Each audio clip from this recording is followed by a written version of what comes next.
2026 চনৰ অসম বিধানসভাৰ নিৰ্বাচনৰ কাৰণে আমাৰ এই প্ৰস্তুতি আৰম্ভ কৰিছোঁ। 2026 চনৰ অসম বিধানসভাৰ নিৰ্বাচনৰ কাৰণে সমগ্ৰ অসমজুৰি আমি এক অভিযান চলাইছোঁ আৰু 2026 চনৰ বিধানসভা নিৰ্বাচনত যাতে ৰাইজৰ দলৰ সমৰ্থন নোহোৱাকৈ অসমত কোনো দলে যাতে চৰকাৰ কৰিব নোৱাৰে তাৰ কাৰণে আমি পৰিকল্পনা কৰিছোঁ। তাৰ কাৰণে কমেও অসমত 20ৰ পৰা 25টা বিধানসভা সমষ্টি যাতে ৰাইজৰ দল জয়ী হওঁ, তাৰ কাৰণে সমগ্ৰ অসমজুৰি ৰাইজৰ দলে এতিয়া এনেকৈ গণসমাৱেশ, ৰাজনৈতিক সাংগঠনিক সভা আৰু আমাৰ পলিটিকেল ক্লাছবিলাক আৰম্ভ কৰিছোঁ। তাৰে অংশ হিচাপে আজি নগাঁও জিলাৰ ধিং সমষ্টিৰ ডুমডুমীয়া বালিসত্ৰ বজাৰত আজিৰ এই কাৰ্যসূচী আৰম্ভ কৰা হৈছে। হাজাৰ হাজাৰ মানুহে ইয়াত অংশগ্ৰহণ কৰিছে আৰু আগন্তুক 2026 চনৰ বিধানসভা নিৰ্বাচনত ধিং সমষ্টিত যাতে ৰাইজৰ দলৰ প্ৰাৰ্থীজনক মেহবুব মুখতাৰ ডাঙৰীয়াক যাতে আমি জয়ী কৰাব পাৰোঁ তাৰ কাৰণে সমস্ত কাম কাজ আমি আৰম্ভ কৰিছোঁ। সেইকাৰণে মই সকলো ধিং সমষ্টিৰ ৰাইজক আহ্বান জনাইছোঁ, আহক আমি সকলোৱে মিলি আমাৰ ধিং সমষ্টিৰ যিজন প্ৰাৰ্থী সেই প্ৰাৰ্থীক জয়ী কৰিবৰ কাৰণে আগবাঢ়ি যাওঁ। আপোনালোকৰ প্ৰশ্ন যদি মই উপ নিৰ্বাচনক লৈ যথেষ্ট কথা কৈ আছোঁ এইকেইদিন, নতুনকৈ বিশেষ ক'বলগীয়া একো নাই। যদিও বিজেপিয়ে বহুত দাদাগিৰি কৰি আছে, বিজেপিয়ে যদিও বহুত গুণ্ডাগিৰি কৰি আছে, যদিও বিজেপিয়ে বহুত হুলস্থুল লগাই আছে, মই নাভাবোঁ যে বিজেপি এইবাৰ উপ নিৰ্বাচনত বহুত ভাল ৰিজাল্ট কৰিব। চামগুৰিত কি হ'ব বুলি ভাবে? মই ভাবোঁ যে চামগুৰিত বিজেপি আৰু কংগ্ৰেছৰ মাজত একদম টাফ কণ্টেষ্ট হৈছে। বিজেপি আৰু কংগ্ৰেছৰ মাজত টাফ কণ্টেষ্ট হৈছে আৰু সৰ্বশেষত মই চামগুৰি সমষ্টিত কংগ্ৰেছে জিকিব বুলি অনুভৱ কৰোঁ। এইকাৰণে যে সংখ্যালঘু ৰাইজৰ সেইটো সমষ্টি, সংখ্যাগৰিষ্ঠ সমষ্টি আৰু তাত 25,000 সংখ্যালঘু ৰাইজ বেছিকৈ আছে।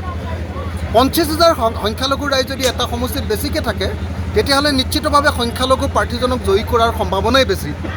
সেইকাৰণে মই ভাবোঁ যে এতিয়া হিমন্ত বিশ্ব শৰ্মাৰ মিটিঙলৈ গৈছে, হিমন্ত বিশ্ব শৰ্মাৰ জয়ধ্বনি দিছে, হিমন্ত বিশ্ব শৰ্মাক জিন্দাবাদ বুলি কৈছে, বিজেপি জিন্দাবাদ বুলিও কৈছে, বিজেপিৰ টকাৰে ভোজো খাইছে, বিজেপিৰ টকাৰে ফূৰ্তিও কৰিছে। কিন্তু সৰ্বশেষত মই ভাবোঁ যে চামগুৰি বিধানসভা সমষ্টিত আল্টিমেটলি বিজেপি হাৰিবগৈ, মোৰ এনেকুৱা হয় মনোভাৱ হয়। মই ভাবোঁ যে 4-5 হাজাৰমান ভোটত চামগুৰি বিধানসভা সমষ্টিত আল্টিমেটলি বিজেপি হাৰিব, মোৰ এনেকুৱা অনুভৱ হৈছে। আৰু যদি কিবা প্ৰশ্ন আছে সুধিব। 2026ত কংগ্ৰেছৰ লগত মিত্ৰতা থাকিব নেকি? 2026ত নহয়, আমাৰ আপোনাৰ 2024 লোকসভা নিৰ্বাচনত কংগ্ৰেছৰ লগত মিত্ৰতা আছিলে, আপোনালোকে দেখিছে। 2024 উপ নিৰ্বাচনতো আমি কংগ্ৰেছৰ লগত মিত্ৰতাৰে আগবাঢ়িব খুজিছিলোঁ, কিন্তু কংগ্ৰেছ দলৰ বিশ্বাসঘাতকতাৰ এটা ইতিহাস আছে আৰু এইবাৰো তেওঁলোকে আমাক বিশ্বাসঘাতকতা কৰে।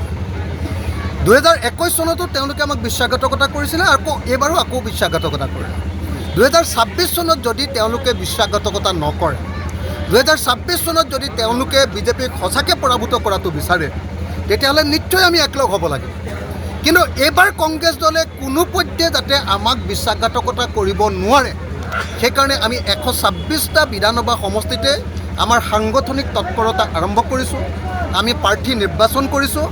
আৰু যদি কংগ্ৰেছে বিশ্বাসঘাতকতা কৰে, কংগ্ৰেছে যদি বিজেপিৰ প্ৰৰোচনাত পৰি আমাৰ ঐক্যমঞ্চক যদি ভাঙি দিব খোজে, আমাৰ বিৰোধী ঐক্যমঞ্চ বা অসম সন্মিলিত মৰ্চাক যদি ভাঙি দিব খোজে, তেতিয়াহ'লে এইবাৰ কংগ্ৰেছকো বিজেপিৰ সমানে শিক্ষা দিবৰ কাৰণে আমি আগবাঢ়ি যাব খুজিছোঁ। গতিকে এটা কথা স্পষ্ট যে 2026 চনত আমাৰ বিজেপিক পৰাভূত কৰিবৰ কাৰণে আমাৰ সকলো বিৰোধী দল ঐক্যবদ্ধ হ'ব লাগিব। আমি বিৰোধী দলসমূহৰ ঐক্যবদ্ধতাৰ পক্ষত আছোঁ, কিন্তু কংগ্ৰেছে যদি এইবাৰ বিদ্ৰোহ কৰে, এইবাৰ যদি বিশ্বাসঘাতকতা কৰে, অসমৰ ৰাজনীতিৰ পৰা বিজেপিৰ নিচিনাকৈ কংগ্ৰেছকো এইবাৰ ব্ৰহ্মপুত্ৰত দলিয়াই দিয়া হ'ব। মই সেইকাৰণে স্পষ্টকৈ ক'ব খুজিছোঁ, 2026 চনত আমি বিজেপিক ব্ৰহ্মপুত্ৰত দলিয়াই দিব খোজোঁ। 2026 চনত সাম্প্ৰদায়িক বিজেপি দল আৰু সাম্প্ৰদায়িক AIDFক একেলগতে বান্ধি আমি গুৱাহাটীতেই ব্ৰহ্মপুত্ৰত দলিয়াই দিব খোজোঁ আৰু তেওঁলোকক দুইটা দলকে, এই দুইটা সাম্প্ৰদায়িক দল, হিন্দু সাম্প্ৰদায়িক দল বিজেপি আৰু মুছলমান সাম্প্ৰদায়িক দল AIDFক আমি ব্ৰহ্মপুত্ৰত দলিয়াই বাংলাদেশলৈ পঠিয়াই দিব খোজোঁ। এই কামত আমাৰ সকলো দলৰ সহযোগিতা লাগিব, আমি ঐক্যবদ্ধ হ'ব লাগিব। কিন্তু যদি কংগ্ৰেছ দলে এই একতা ভংগ কৰি অকলে যদি নিৰ্বাচন খেলাৰ পাং পাতে তেতিয়াহ'লে কংগ্ৰেছ দলকো অসমৰ ৰাইজে বাংলাদেশলৈ পঠিয়াই দিব লাগিব আৰু সেইকাৰণে কংগ্ৰেছ দলক মই সকীয়াই দিছোঁ যাতে 2026 চনত বিজেপিক পৰাভূত কৰিবৰ কাৰণে আমি সকলো ৰাজনৈতিক দল যাতে ঐক্যবদ্ধ হৈ থাকিব পাৰোঁ।